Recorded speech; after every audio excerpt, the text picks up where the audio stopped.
Merhabalar. Bu videoda size bu eski telefon kılıfımı boyayarak nasıl eğlenceli bir telefon kılıfı haline getirdiğimi göstereceğim. Bakalım sizinle birlikte ortaya ne çıkaracağız? Hep birlikte görelim. Öncelikle bunu arka zeminini siyah boyamak istiyorum. O yüzden elimdeki bu akrilik Art Deco boyayla kılıfımın her tarafını siyah boyayacağım.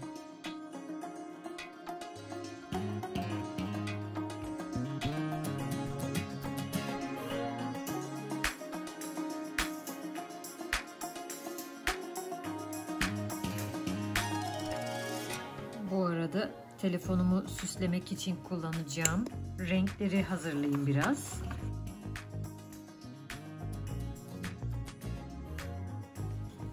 Elimdeki temel renkleri dönüştürerek istediğim renkleri elde edeceğim.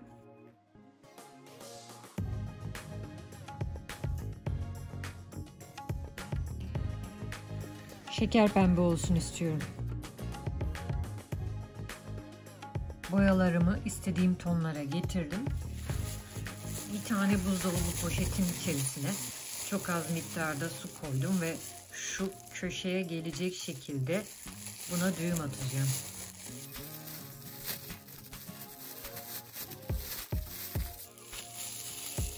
Şu köşesi benim için önemli.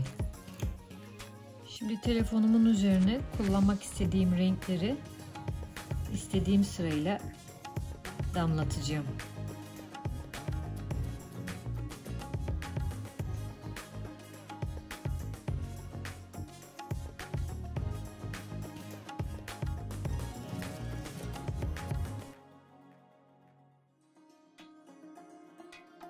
Şu köşeye elimle suyu sıkıştırıyorum ve üzerine basıyorum boyamı.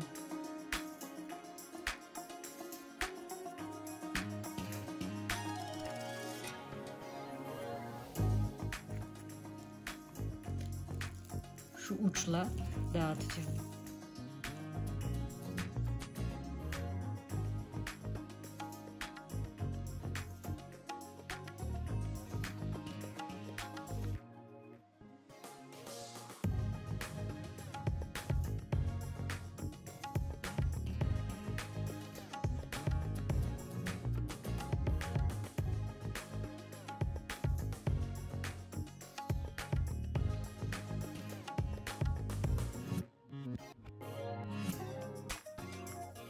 Evet, cep telefonu kılıfım kurudu.